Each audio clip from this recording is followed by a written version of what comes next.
crops are ruined. Deary me. The year is 1879.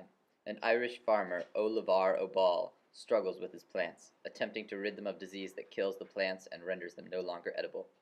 Ireland is in the midst of An Gorta Beag, the last major famine. The struggles in Ireland regarding food shortages and large-scale overpopulation were major push factors for immigration. The Irish are flocking out of the country at an alarming rate in search of food and job opportunity. Where should they go? Many opted for the neighborhood to the west in America. During the second half of the 19th century, more than 2.8 Irish immigrants would arrive in America. However, it took this farmer 15 years to generate enough wealth. It is too tough here. My land produces no food, and I can no longer sustain myself. Perhaps I will go to America, where I can get a job.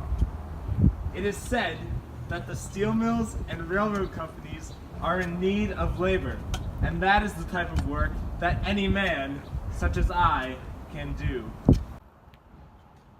Perhaps there I will find myself a wife that can have children that I can name Alonzo, Olamello, and Oleangelo. But first, I must acquire some currency for my passage to the New World. I will sell everything I own.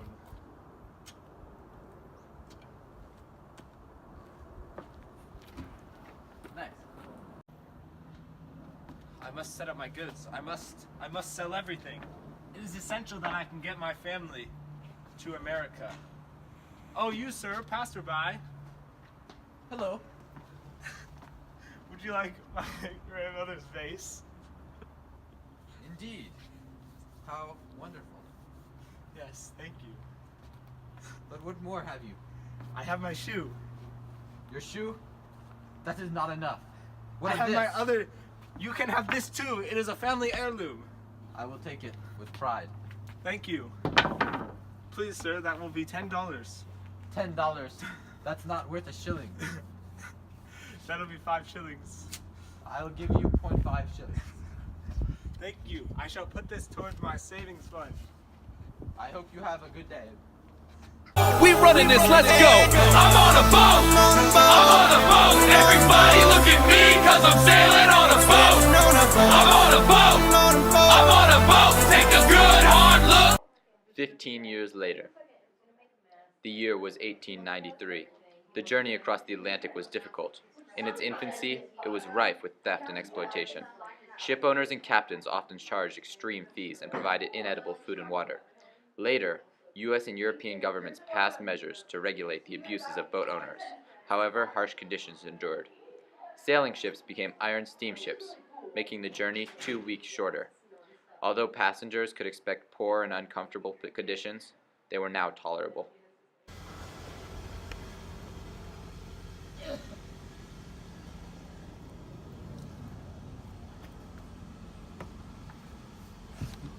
Oh, the conditions in here are awful.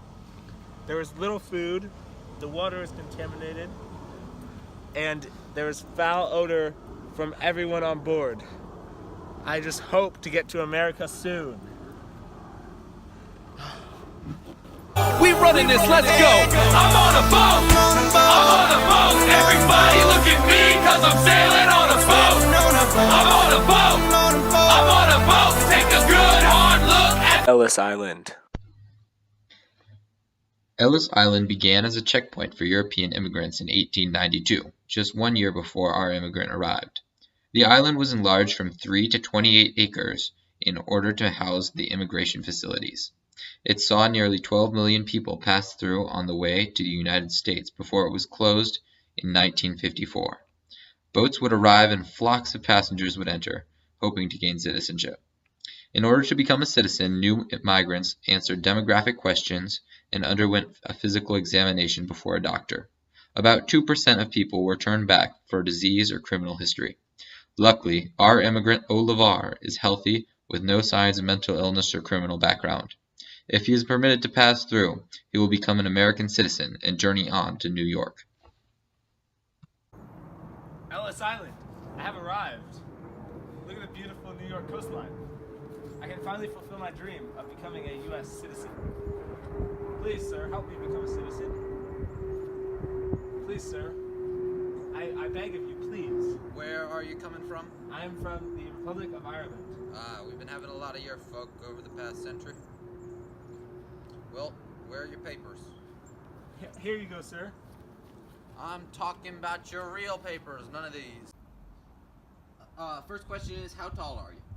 I am 170 centimeters. Son, we're in America. We use inches. I'm gonna put you down as 4'6". How much do you weigh? I weigh 220 kilograms. We use pounds. I'm gonna put you down as 110 pounds. So I take it your name is Oshar Lasheel? No, it is O'Brien O'Shanahan O'Levar O'Ballo the Fourth. O'Crian McAllister Smitty Kinder Artford Jock Daniel. Yes, that will do. Alright, I'm putting you down for Shawshank O'Neal Kennedy Smith Arthur Jack Daniel V. Thank you. Move right along. Next. Thank you.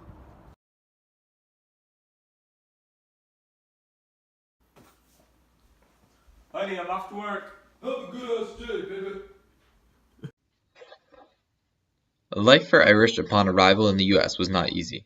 Nativism and anti-immigrant sentiment was rampant in northern cities where immigrants congregated. Job opportunity was limited, with many Irish working as domestic servants and physical laborers. These jobs did not pay well, and, as a result, immigrants were forced often to live in slums where conditions were poor. As time went on and populations grew, political representation for immigrant populations grew as well. Immigrants gained rights and protections, and life became a little easier. Unfortunately, our immigrant works on the railroad, a physically difficult job. He will spend his life working hard for the future that he dreamed of back in Ireland.